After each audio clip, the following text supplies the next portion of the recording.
गुरुदेव, अभी 2 या 3 दिन पहले की एक खबर है। एक छात्रा ने आत्महत्या कर ली और इस घटना में मुझे सबसे हैरानी की बात यह लगी कि उस बच्ची ने इस हालत का जिम्मेदार अपने माता पिता को बताया है। उसने अपने सुसाइड नोट में लिखा है कि मैं भारत सरकार और मानव संसाधन मंत्रालय से कहना चाहती हूँ कि अगर वो चाहते हैं कि कोई बच्चा न मरे तो जितनी जल्दी हो सके इन कोचिंग संस्थानों को बंद करवा दे। ये कोचिंग छात्रों को खोखला कर देते हैं। पढ़ने का इतना दबाव होता है कि बच्चे बोझ तले दबते जाते हैं। उस बच्ची ने लिखा है कि कई छात्रों ने डिप्रेशन और स्ट्रेस से बाहर निकलकर सुसाइड ना करने में मैं उन्हें मदद की हूँ, जबकि मैं अपने आप को खुद नहीं रोक पा रही हूँ इस स्थिति में जाने से। गुरुदेव, उस बच्ची ने अपने माता पिता को इसका दोषी बताया है और उसने लिखा है कि बचपन और बच्चा होने का आपने मेरा नाजायज फायदा उठाया है। मुझे विज्ञान पसंद करने के लिए मजबूर करती रही। मैं भी विज्ञान पढ़ती रही ताकि मैं आपको खुश रख सकूं। मैं क्वांटम फिजिक्स और एस्ट्रोफिजिक्स जैसे विषयों को पसंद करने लगी और उसमें ही बीएससी करना चाहती थी। लेकिन मैं आपको बता दूं कि मुझे आज भी अंग्रेजी साहित्य और इतिहास बहुत अच्छा लगता है, क्योंकि ये मुझे मेरे अंधकार के वक्त में मुझे बाहर निकालते हैं। वह अपनी माँ को चेतावनी देते हुए यह लिख रही है कि इस तरह की चालाकी और मजबूर करने वाली हरकत मेरी छोटी बहन के साथ आप मत करना, जो कि अभी 11वीं क्लास में पढ़ रही है। वो जो बनना चाहती है और जो पढ़ रही है उसे वही करने देना, क्योंकि उस काम में वो अच्छा कर सकती है। वो जिससे प्यार करती है, जिसमें उसकी खुशी है, उसे वही विषय चुनने देना। गुरुदेव, इसको पढ़कर मेरा मन बहुत विचलित हुआ कि इस होड़ में हम अपने बच्चे को सपने को छीन रहे हैं। आज हम लोग अपने परिवारों में प्रतिस्पर्धा करने लगे हैं कि उनकी बेटी डॉक्टर है, मेरी बेटी डॉक्टर क्यों नहीं बन सकती। गुरुदेव, ऐसे में समाज और माता पिता क्या उतने ही दोषी हैं? ये एक्चुअली जब हम बीमार, वैसे तो मेरी संवेदना इस तरह की घटनाओं के साथ है और इस तरह की चीज़ें ना हो इस बारे में ज़्यादा है। हालांकि मैं सुसाइड करने वाले, खुदकशी करने वाले या आत्महत्या करने वाले जो भी प्राणी दुनिया में हैं उनको नापसंद करता हूँ। मतलब ये मेरी एक प्राथमिक उसमें अगर आप पूछे तो ये चूँकि आपकी मनुष्यता की हार है। आप और फिर इसमें एक चीज़ और होती है कि अगर कॉस्मिक जोन में आप देखेंगे तो बड़े लंबे समय तक कभी आपको जीवन का जन्म नहीं मिलता। मनुष्य के जन्म ठीक नहीं मिलते और आप भटकते रहते हैं। बहुत तरह की दिक्कतें आपकी होती हैं क्योंकि आपने किसी अनहोनी को होनी किया है। तो जब आप अनहोनी को होनी करते हो तो आपकी होनी में फिर अनहोनी रहती है। ये हमें समझना चाहिए। जहाँ तक बात उस बच्चे के विचार की रही, लेकिन जहाँ माता पिता का प्रभाव है, असल में क्या हुआ है कि अभी जो वो था ना, काक चेष्टा वको ध्यान स्वान निद्रा तथेव च अल्पहारी गृह त्यागी विद्यार्थी न पंच लक्षणम। तो कव्वे जैसी चेष्टा हो, बगुले जैसा ध्यान हो। हमने देखो जीवन में श्रेष्ठता के आयाम भी पशु पक्षियों से चुने। कौवा बड़ा सचेष्ट होता है, जहाँ टुकड़ा रखा है उसी दृष्टि रहती है उसकी, और जब तक उसे प्राप्त नहीं कर लेता उसमें लगा रहता है। तो काक चेष्टा वको ध्यानम, बगुले जैसा ध्यान हो। श्वान निद्रा, कुत्ते जैसी नींद हो। तथेव श्वान निद्रा तथेव अल्पहारी, कम खाना खाने वाला हो। गृह त्यागी, घर से दूर रहने वाला हो। विद्यार्थी ना पंच लक्षणम। अब इसमें हुआ ये है कि ना तो काक की चेष्टा, अब ये आज भी हितोपदेश की जो वाणियाँ हैं ये हजारों वर्षों के अनुसंधान का नतीजा है। मनुष्य के चित्त पर, सामाजिक व्यवस्था पर बहुत कई सौ वर्षों तक, कई पीढ़ियों तक निरंतर विचार विमर्श करने के बाद कुछ नीति नियम बने, कुछ कहावतें बनी, कुछ बातें निर्मित हुई समाज में कि ऐसा हो तो ऐसे होता है, ये करो तो ये होता है। ऐसे हितोपदेश और नीति के उपदेश और हमारी सुभाषितानी जो हैं, इन सब में, पंचतंत्र में, इन सब में जो देशनाएं निर्दिष्ट की गई, जो भी उसके अन्वेषक लेखक थे या ऋषि थे या युगदृष्टा थे या मनीषी थे, उन्होंने उसको बड़े गहरे तक देखा और उन बातों को अपने अनुभव से सामने लाए। तो अब वो चीज़ें हमारे जीवन से खत्म हो रही है। चेष्टा तो वो है ही नहीं, ना वैसा ध्यान है, ना वैसा आहार है, और ना ही उस तरह का वातावरण है। 24 घंटे आपके ऊपर प्रकोप है सूचनाओं का। सूचनाएं आपको दिग्भ्रमित कर रही हैं, मिसगाइड कर रही हैं, आपको आपके पथ से अलग कर रही हैं, और उनमें जो लोलुपता है, उसमें जो आकर्षण है, उनमें जो ग्लैमर है, वो आपको आपके बिंदु पर स्थिर नहीं रहने दे रहा है। उधर ऊपर से प्रेशर माँ बाप का भी बहुत ज़्यादा हो गया है। तो ये जो बीमार महत्वाकांक्षाएं हैं माता पिता की, ये रुग्ण महत्वाकांक्षाएं प्राय फलीभूत नहीं होती। देखिए, अगर एक पिता ने वैज्ञानिक बनना था और वो नहीं बना, तो उसकी संतान भी ना बन सकेगी। अब मानकर चलें इस बात को, ज़्यादातर बन भी गई तो वो वैज्ञानिक के रूप में कभी स्टैब्लिश नहीं होगी। डिग्री होगी बस उसके पास, लेकिन वो वैज्ञानिकता के रूप में कभी कुछ दे नहीं पाएगा। माँ बाप का मन रखने के लिए वो कर लेगा। जो भी डॉक्टर हैं, इंजीनियर हैं, कुछ और हैं, वो सिर्फ इसलिए बना रहे हैं, वो बना कॉस्मिक जोन के संयोग की वजह से, वो बना अपने हृदय में उठी हुई एक इच्छा की वजह से। लेकिन अब बच्चे को बना रहे हैं आप अपनी महत्वाकांक्षा की वजह से, जबकि उस महत्वाकांक्षा का उससे कोई लेना देना नहीं है। आप नहीं इंजीनियर बन सके या आप नहीं फोटोग्राफर बन सके, आप बच्चे को बनाने देना चाहते हैं, बच्चे का रुचि रस उसमें है नहीं, तो कभी कामयाब नहीं होगा। और अगर कर भी लेगा, जैसे उस बच्ची ने लिखा कि आपने मेरे ऊपर ये सब बोझ डाल दिया, तो आप एक्चुअली समाज को दिखाना चाह रहे हो। पहले तो आप खुद दिखाना चाह रहे थे, उसमें आप नाकामयाब रहे। अब बच्चों को आपने एक हथियार बना लिया कि बच्चे ये करके बताएंगे हम। आपने इतनी सारी डिग्रियां इकट्ठी करके क्या कर लिया जो बच्चों को आप डिग्री की आपको एक बात और बता देता हूं मैं, आज इस संदर्भ में बात चल रही है। 5 वर्ष बाद 2030 में आप डिस्क्वालीफाई प्राय दिखेंगे। लो जी, एक नई बात सुन लो। आप जिस संकाय, जिस विज्ञान, जिस विधान, जिस व्यवस्था की, जिस स्ट्रीम की आप एजुकेशन ले रहे हैं, 5 वर्ष बाद ये टाइम बाय हो जाएगी। समय इसको धकेल देगा पीछे। जो कुछ आपने सीखा होगा आपके काम नहीं आने वाला है। इतनी तीव्र गति से सूचनाओं का प्रसार है और व्यक्ति के चित्त पर। अब देखिए, अब हम मोबाइल यूज कर रहे हैं, लेकिन क्या हमने मोबाइल की शिक्षा ली थी? हम जो जितनी भी चीज़ें यूज कर रहे हैं, इनमें से क्या सीखा था हमने? यानी कि हमें इस्तेमाल तो कुछ और करना होगा, सीख हम कुछ और रहे हैं। हमने जो पढ़ा लिखा वो हमारे जीवन, अब 24 घंटे की अपनी दिनचर्या बनाना, एक मिनट्स बनाना, उस टेबल्स में लिखना कि यहाँ बीजगणित काम आया, यहाँ अंकगणित काम आया, यहाँ रेखा गणित काम आया, यहाँ इंग्लिश काम आई, यहाँ हिंदी काम आई, यहाँ भूगोल काम आया, यहाँ ये चित्रकला काम आई, यहाँ ये संगीत, गायन, पेंटिंग, रसोई घर, जो भी कुछ, इनमें जो वास्तविक शिक्षाएं हैं उनसे तो हम पृथक हैं। सारे दिन जरूरत पड़ रही है भोजन खाने की और बनाने की, लेकिन वो आपको आता ही नहीं। सारे दिन जरूरत पड़ रही है लोगों से लोक व्यवहार की, वो आपको आता ही नहीं। सारे दिन जरूरत पड़ रही है सदाशयता की और प्रीति की और सामंजस्य की और सहयोग की और मित्रता की, वो आपको आता नहीं, क्योंकि सिलेबस में है ही नहीं कहीं। अब टीपू सुल्तान ने चढ़ाई करी थी 1857 में, इंफॉर्मेशन पर काफ़ी है। एक अलग से ऑप्शनल होना चाहिए कि आप इसको बस पढ़ भर लें, उससे कोई होता जाता नहीं है, उसका कोई लाभ ही नहीं है एक्चुअली। तो आप ठीक है हिस्टोरिकल चीज़ें, लेकिन वो ऑप्शनल हो। आपको उन चीज़ों की शिक्षा दी जानी चाहिए जो आपके जीवन व्यवहार में काम आती हैं। अभी आप जितनी डिग्रियाँ ले रहे हैं, 5 वर्ष बाद किसी काम नहीं आने वाली है ये, क्योंकि आने वाली डिग्रियाँ इन सबको पीछे कर देंगी। आपको फिर से कुछ नया सीखना होगा। स्किल्स हमारे यहाँ समाप्त हो रही है। हिंदुओं में एक नई बीमारी पैदा हुई है, वो कुछ भी नई स्किल्स डेवलप करना नहीं चाहते हैं, दस्तकारी का काम सीखना नहीं चाहते हैं, अपने हाथ का हुनर नहीं जानना चाहते हैं। ये सारा काम दूसरे लोगों ने ले लिया है। उनको बहुत सेफ्टी में रहना है और सबसे ज़्यादा अनसेफ है वो। अब तो वो भी अनसेफ है जिनका नाम सेफ है, वो भी अनसेफ थे, तो कुछ कह नहीं सकते। मतलब सेफ और सेफ में कोई खास अंतर नहीं आता। हमारे इधर वेस्टर्न यूपी में ऐसे भी बोलते हैं लोग। तो अब आप ज़्यादा सुरक्षा ज़्यादा भीरू आदमी करता है। रही बात उस बच्ची के सुसाइडल कृत्य की, तो माता पिताओं को थोड़ा बुद्धिमत्ता से चलना पड़ेगा। और माता पिता जिस तरह का प्रेशर दे रहे हैं बच्चों के जीवन व्यवहार में, उस तरह की विद्या का कोई योगदान नहीं। 25 साल पुराने हथियार से क्या लड़ाई लड़ेंगे आप? वो हो सकता है उस समय इंजीनियर कुछ कर रहे हो। आज तो इंजीनियरिंग करे हुए लोगों को आप देख रहे हैं सारे क्या क्या पोजीशन है और किस तरह की चीज़ें हैं। तो ये एक बड़ी बात है। अभी एक वो कुंभ में भी एक व्यक्ति इस तरह का आया था, उसका भी एक इंटरव्यू आ रहा था कि वो अपने पिता से सब। तो हमें एक जेल नहीं बनानी है। और दूसरी बात ये कि अगर बच्चे आपके लिए प्रोडक्ट हैं, या बच्चे आपके लिए कोई अपने फैक्ट्री लगाई है क्या, या आपने किसी संतान को जन्म दिया है? अगर आपने संतान को जन्म दिया तो उसकी प्रत्येक प्रसन्नता में आपकी प्रसन्नता निहित होनी चाहिए। और अगर आपने कोई कंपनी लगाई है तो उसमें टर्नओवर पर ध्यान होगा आपका, उससे वापसी पर ध्यान होगा आपका।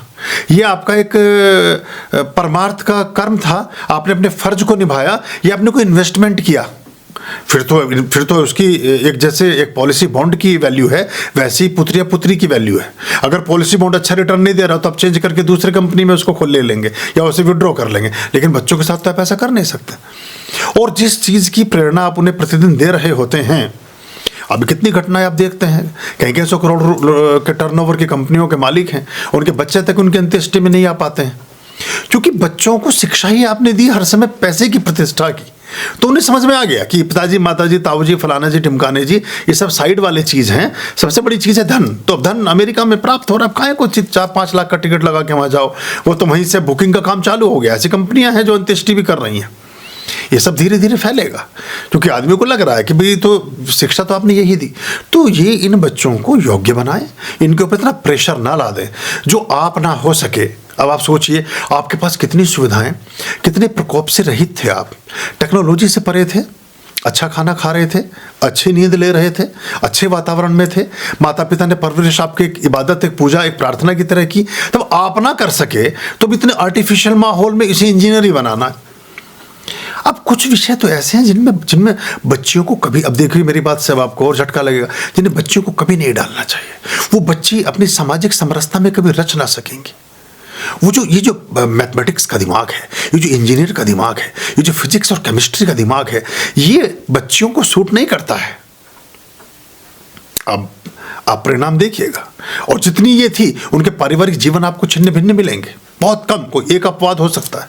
उनको जो उनके लालित्य है, जो उनकी डीएनए आरएनए में है, जिसको स्त्रीण गुण को लेकर के एक स्त्री इस जीवन धारा पर आती है, उसको उसके गुणों में अभिवृद्धि करने की दिशा में ही प्रोफेशनल बनाइए, ना कि दूसरे विषयों में कर। अब ऐसा समझिए जैसे किसी पुरुष को आप ढोलक बजाना सिखा रहे हैं, अब आप मुस्कुराए, आप मेहंदी लगाना सिखा रहे हैं, अब मुस्कुराए, आप सिंदूर भरना सिखा रहे हैं, कपड़े धोने सिखा रहे हैं, कुछ और। हालांकि कपड़े धोना, खाना बनाना कोई बुरी बात नहीं, सब पुरुषों को आना चाहिए, पर कुछ और ऐसे जो सिर्फ स्त्रियों के चीज़ें हों। स्वेटर बुनना सिखा रहे हैं एक लड़के को, आप हंस रहे हो ना आप, बस जैसे स्वेटर बुनना सिखाना लड़के को हंसी का काम है, ऐसी इंजीनियर और डॉक्टर और फलानी चीज़ों में, बाकी चीज़ों में लगा देना जहाँ आर्टिफिशियलनेस ज़्यादा है, वहाँ मुश्किल आती है।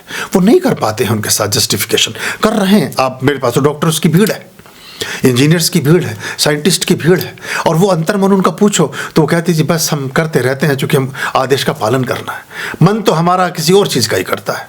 लेकिन अब क्लिनिक खोल लिया पति ने, तो साथ में हम भी बैठी हैं स्टेथोस्कोप लगा करके, हम भी मरीजों को देख रहे हैं, हम भी पर्ची काट रहे हैं, हम भी ये कर रहे हैं, लेकिन मन नहीं लगता इस काम में।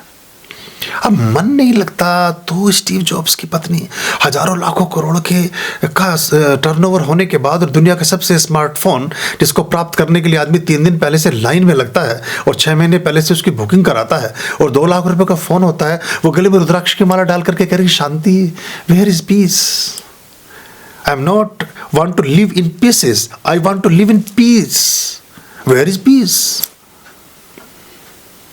टुकड़ों में बटके तो शांति नहीं प्राप्त हो सकती ना, अपने स्वयं में स्थित होकर शांति प्राप्त हो सकती।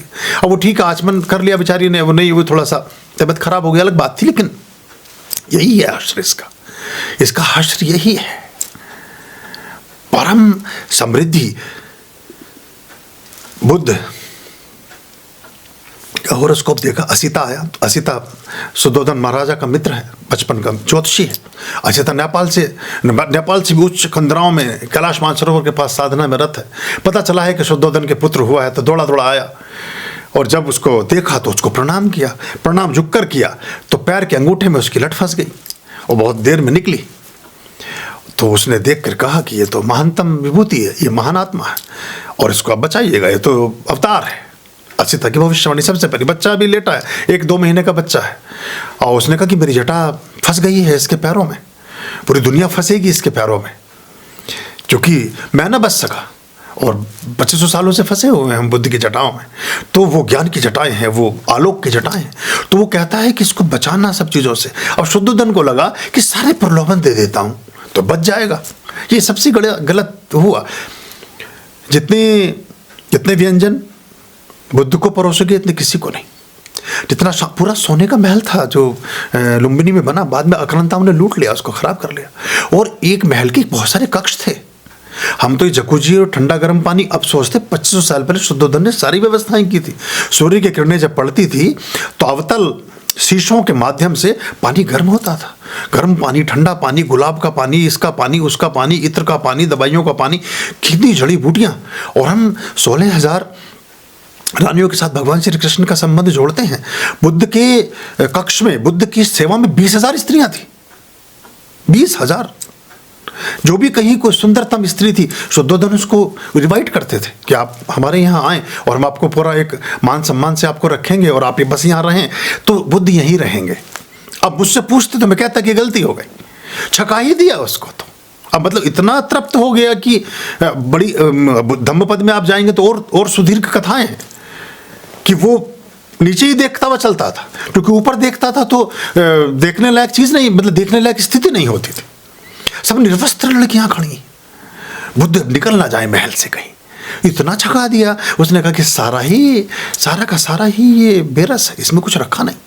और उसमें जो सबसे अच्छा वर्णन किया है वो पश्चिम के राइटर ने, उसने पूरा जिस दिन बुद्ध छोड़ रहे हैं राजमहल, उसने पूरा वर्णन उसका बड़ा अद्भुत है, वो कविता में है कि किस तरह से किसी का मुंह खुला है, कोई नशे में पड़ा है, कोई कुछ है, और बुद्ध एक चीवर लपेट करके अपने जो उसके घोड़े का सारथी है उसके साथ वो निकल जाते हैं और एक वस्त्र लेकर के, तो सारा सब उन्हें नीरस लगता है, क्योंकि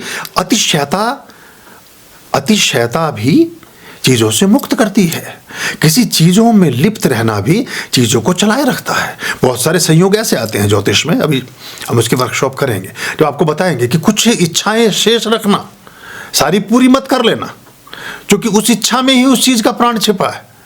जीवन चलता रहेगा, सारी इच्छा पूर्ण की तो वापस काम खत्म हुआ। 10 मिनट्स बने आपके 15 मिनट्स परमात्मा ने बना के भेजे। उन 15 मिनट्स में आपने 10 मिनट्स पर टिक किया तो 5 के लिए अभी आप बचाए रखेंगे आपको, लेकिन अगर आपने 15 पे टिक कर दिया तो वो कहेगा वापस आओ, आपकी जरूरत नहीं है। जो आदिशंकर के साथ हुआ कि सब कुछ तो कर लिया, अब इतना कर दिया कि अगले जन्मों के लिए पर्याप्त है, तो 32 साल हो गए, अब आ जाओ वापस। तो केदार में ही समा गए, वहीं कहीं बैठे ही रह गए। या स्वामी विवेकानंद 39 में ही, या स्वामी दयानंद 59 में ही, ये 100-150 साल जीने वाले लोग थे। तो कभी कभी पूर्ण भी नहीं करनी चाहिए। बच्चों पर चीज़ें ला दिए नहीं, उनके मित्र बनने का प्रयास करें, उनकी अभिरुचियों को समझें। अभी 200 विषय आ गए हैं।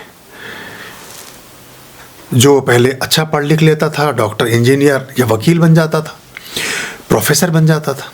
जो प्रोफेसर, इंजीनियर और डॉक्टर नहीं बन पाता था वो वकील बन जाता था, जो कि उसमें तो लॉयर बनने में आसानी है, तो उसमें ज़्यादा समस्या आती नहीं है। लॉयर मतलब थोड़ा मेरे प्रोनाउंसिएशन में थोड़ा हो सकता है, अंग्रेजी में और हिंदी में ज़रा सी दिक्कत हो, तो इसलिए वो बात मैंने कही, तो वो बन जाता था। लेकिन अभी तो 200 प्रकार के लोग हैं, 200 प्रकार के पेशे हैं। तो नए पेशों में बच्चे जाना चाहते हैं, उन्हें ज़रूरी नहीं है कि आप उस तरह का प्रताड़ित करें और ऐसी वो करें, और जो आप नहीं हो सके वो दूसरों से कल्पना करना तो और भी ज़्यादा मुश्किल है। किसी प्रधानमंत्री का बेटा कोई प्रधानमंत्री नहीं बनता है जब तक कि वो वंशानुगत ढंग से चीज़ें ना हो। डेमोक्रेसी में तो नहीं बनता। किसी एडिसन का तो बनता ही नहीं, चलो प्रधानमंत्री का बन भी जाएगा प्रधानमंत्री। एडिसन का बेटा एडिसन नहीं, और एडिसन का पिताजी भी एडिसन नहीं, ना है आर्किमिडीज का, ना गैलीलियो का, ना आर्यभट्ट का, ना चाणक्य का, ना चंद्रगुप्त मौर्य का, जो ना सम्राट अशोक का, किसी भी दुनिया के लीजेंड, ना सिकंदर का, ना अरस्तु का, ना सुकरात का। तो ये प्रतिभा की एक चमक कहीं कहीं होती है। बच्चों को शिक्षित करें और शिक्षित के साथ साथ उन्हें दीक्षित करें। शिक्षा का समुचित प्रयोग दीक्षा के अंतर्गत आता है। खाली विषय दिमाग में भर देने से कुछ नहीं होगा। एक आर्टिफिशियलनेस ऐसी आ जाएगी कि वो बच्चा कहीं का भी नहीं रहेगा। यानी कि बॉडी माइंड से तो वो हो गया इंजीनियर, और सोल से वो है एक नर्तक या एक पेंटर या एक म्यूजिशियन या कोई फिल्म मेकर या कोई राइटर या कुछ और। तो वो तो हमने 3 हिस्सों में विखंडित कर दिया उसको। वो ऊपर से सारे दिन एक्टिंग करेगा एक इंजीनियर होने की, और अंदर से उसका मन लुभाता रहेगा कि जो ये पंजाबी गिद्दा चल रहा है मैं इस पर ठुमक लूँ जा करके थोड़ी देर। तो ये आपने उसे भटका दिया सब दिशाओं से। तो इस दिशा में कर लेंगे तो ऐसी घटनाएं, शायद उत्तर लंबा हो गया पर ये ऐसी घटनाएं नहीं होंगी। बच्चों पर अपनी महत्वाकांक्षा ना ला दें, उन पुष्पों को अपनी क्यारी में खिलने दें। और खलील जिब्रान कहता था कि बच्चों के मालिक नहीं, बच्चे हमारे माध्यम से आते हैं, लेकिन हम उनके स्वामी नहीं हो सकते। हम उन्हें लाने वाले जरूर हैं, लेकिन वो हमारे गुलाम नहीं। तो उनको स्वतंत्र आबो हवा दें। सबसे ज़्यादा देखिए इसमें माताएं भी, जिन माता पिताओं के ज़्यादा दखल पहले हैं शिक्षा में समुचित मार्गदर्शन दें, बच्चे की अभिरुचि को देख करके चलें, लेकिन बहुत ज़्यादा दखल अंदाजी से बच्चे का व्यक्तित्व खराब होता है। विवाह के उपरांत जिन माँ बापों के ज़्यादा माता, देखिए हमारे यहाँ कन्यादान जो है ना, ये बड़ा उत्तम शब्द था, जो इसको बड़े गहराई से लिया गया था। इसमें ये था कि अब हमारा जो कण है, हमारा जो आरण्य डीएनए का जो अंश है, उस कण का हम दान करते हैं। हालांकि आत्मा चीज़ों के दान नहीं होते, मैंने किसी अंक में ये भी बोला है, लेकिन आपने उसकी दीक्षा दी, विवाह परिणय सूत्र बंधन में उसकी दूसरे दीक्षित कर दिया, तो आपके सारे संबंध समाप्त हो गए। तो संबंध समाप्त हो गए, आप उसे परामर्श प्रतिदिन दे रहे हो फोन कर करके, उसका जीवन आप खराब कर देने वाले हो, वो ठीक नहीं जम पाएगी। एक पौधा जो उखड़ के आ गया रोहित वेदवान की नर्सरी से हमारे यहाँ, और रोज मैं उसे उठा करके दिल्ली की हवा दिखाता रहा हूँ कि तू तो वहाँ से आया है, गुड़गांव से, ये रहा गुड़गांव, देख उधर, रोज उसे गमले में से निकालूं और जो गुड़गांव और नोएडा दिखाता रहूं, तो जो थोड़ा बहुत चलना होता वो उतना भी ना चलेगा। तो ये थोड़ा सा धैर्य रखें, और परिस्थितियां स्वयं ही व्यक्ति को निष्णांत करती हैं समस्याओं से। परिस्थितियों में आदमी सबसे ज़्यादा सीखता है, उसको थोड़े दिन के लिए छोड़ दें, क्योंकि आप वहाँ नहीं हैं जहाँ वो है। हमारे बहुत सारे लोग जुड़ना चाहते हैं, उनके माँ बाप उन्हें खराब कर देते हैं, और माँ बाप ने तो आश्रम खोल नहीं रखा, आश्रम तो हमने खोल रखा। ये तो तुम्हारा आश्रम भी कहीं चल रहा होता, तो तुम्हारा परामर्श समीचीन होता, तुम्हारा परामर्श तो है नहीं। अब वो उन्हें अलग तरह की शिक्षा देना प्रारंभ करते हैं, अब वो कहीं के भी नहीं रहते, फिर ना इधर के ना उधर के, जैसा कि अभी बहुत सारी घटनाओं में आप देख रहे होंगे। तो जो जहाँ है, क्योंकि आपको एक समय के बाद हर व्यक्ति के निजी कुछ मंतव्यों में और निजी कुछ मामलों में बहुत ज़्यादा दखलंदाजी नहीं करनी चाहिए। स्वतंत्र चेतना एक व्यक्ति की है, उसको उसके रूप में विकसित होने देना चाहिए। अब आप सारे दिन उल्हाना करते हैं कि पश्चिम में इतना आविष्कार क्यों हो रहे हैं, वो 15 साल के बाद वास्ता ही नहीं रखता माँ बाप बच्चे से, बीज निकाला और फेंक दिया धरती में। वो कुछ मामलों में ठीक भी है, ठीक इसलिए कि फिर अपना पराक्रम, अपना पुरुषार्थ, अपने यहाँ तो आदमी 60 साल की भी बहू को एक 95 साल की दादी मशवरा दे रही है, नानी अभी तक तेरे काबू में आया कि नहीं? बोले नहीं, 35 साल हो गए शादी को, अभी तक तो सुनता नहीं मेरी बात। बोले अब तो ऐसे कर, 35 साल में ना समझ में आया तो अब तो ऊपर ही जाकर समझेगा, अब यहाँ क्या समझेगा।